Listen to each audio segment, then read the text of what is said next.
What do you most want for your child? I ask this question to parents, and I most often hear happiness. I'm going to push back a little bit on that answer. I'm going to ask you all to close your eyes and imagine a moment where you experienced deep joy. If you have kids, or if you're a coach or a teacher, if you have a child in your life, imagine deep joy that you've experienced with them. Deep joy is whenever we are living out our values, whenever we're making contact with people that we love, even in messy situations. You already have the tool in your back pocket to create deep joy for your child. And that tool is praise. By praise, I mean describing the behaviors that your child is doing well, celebrating the big and small successes, and recognizing efforts even when they don't lead to the desired outcomes. How do I know that praise works? I know it works because across the past 10 years, I've trained and practiced in pediatric behavioral psychology. What this allows me to do is to link praise to help parents shift their attention to the successes their child is doing. Then the parents are doing the same thing for the child. It's a concrete skill they can use to link it to character traits and values that the family holds. And even further, you can use little praise statements even when you don't think there's a behavior there to praise. We're going to talk about 3 different ways to praise, even though there's dozens and dozens of ways to praise. I'll be using content from Applied Behavior Analysis written by Cooper, Heron, and Hayward. The 3 ways we're going to talk about is praising the opposite, praising the next step, and praising better form. So we're going to get started with praising the opposite. Here we see Sarah, and she is sneaking an egg and cracking it into a bowl behind her mom's back. She's having a fun morning of baking cookies. So in this situation, which many of us have been in, the usual response is to say, whoa, wait, Sarah, don't do that. I'm going to encourage you in that moment, though, to just take a deep breath. That's called ignoring. When you ignore inappropriate but safe behavior, it's the marriage partner to praise. Instead, I want you to praise the opposite behavior. When do we think a 4-year-old is going to wait? Seems pretty hard, right? Even 5 to 10 seconds. But actually what we find is that children are doing these behaviors in very short durations and usually throughout the day. In this instance, we actually see Sarah waiting here when she grabs the egg. Mom gives her a command.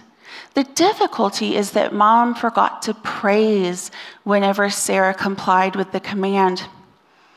Now, this primes both Sarah and mom to think that Sarah's having difficulty with waiting.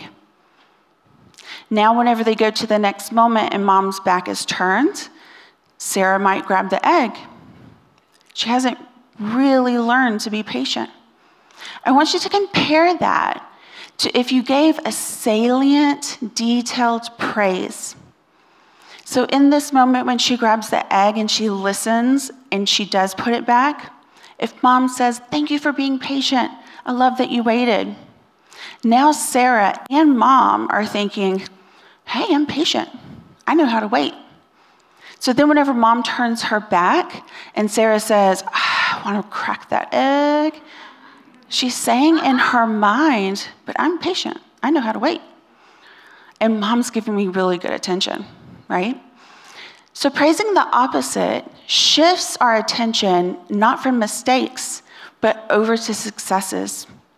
And it tells the child what to do in order to be successful. It also helps maintain the parent-child relationship. Let's look at praising the next step. So here, Sarah wants to pour a full jug of milk into the measuring cup, but she's just too little. We've all had those children, right? They are ready to tackle everything. So mom breaks it into 2 steps. By doing this, Sarah is able to participate successfully. When we break jobs down into multiple steps, it's helping the child to learn the full activity, so they're cognitively able to start grasping it, and they're also able to pick up on new steps as they're developmentally able to grasp it.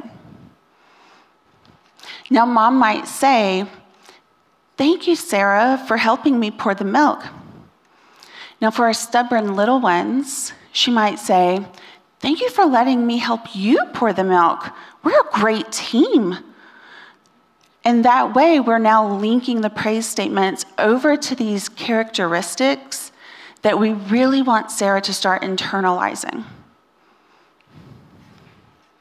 Now we're going to look at praising better form. Sarah is enthusiastically stirring the cookie batter, and mom's predicting very accurately a likely future spill.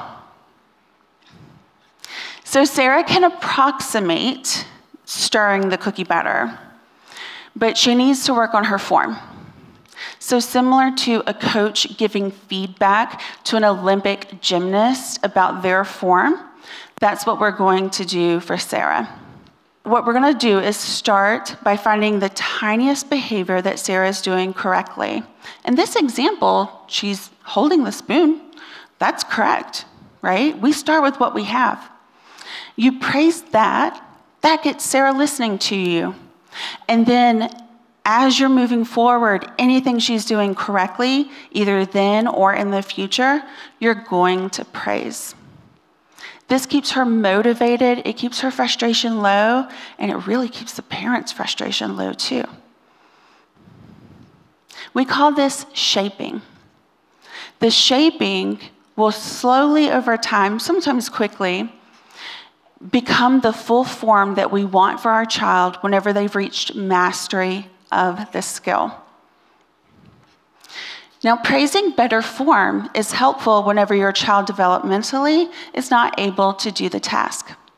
It's also helpful whenever your child gets frustrated with criticism. So if you really want your child to not have a perfectionistic response to a new task, then you can try praising better form.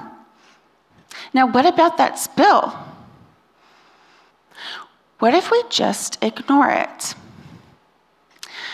So going back to ignoring inappropriate but safe behavior, I want you to think about, what do you want for your child? Do you prefer that your child make a mistake, learn from it, learn some new tools, managing frustration, how to clean up? Or do you better prefer that your child stand back from these hard skills and not do them until they think they can be perfect? You have hundreds of these types of decisions every day. You get the opportunity to teach the lesson that you planned, and you get the opportunity to teach the lesson that's presented to you. So what does this mean for your child as they grow up? One, they have a less frustrated parent because they have a very clear tool to use to teach skills, to teach those types of intrinsic motivation and other characteristics that they really want their child to have. And two, it takes a lot of pressure off of you because you don't have to create this moment-to-moment happiness childhood. They have resiliency. When they make a mistake, they know they can handle it. They have the creativity and the problem solving. They know how to ask for help. They know how to use teamwork. Praising isn't just for little children. It works really well with teens. I've seen it. You'd be surprised. It works well in marriages too. I've done that one. And the workplace. Pretty much with everybody. So as you see your child start to connect the dots between their behavior and their inner voices developing, and they're saying, oh yeah, I work really hard.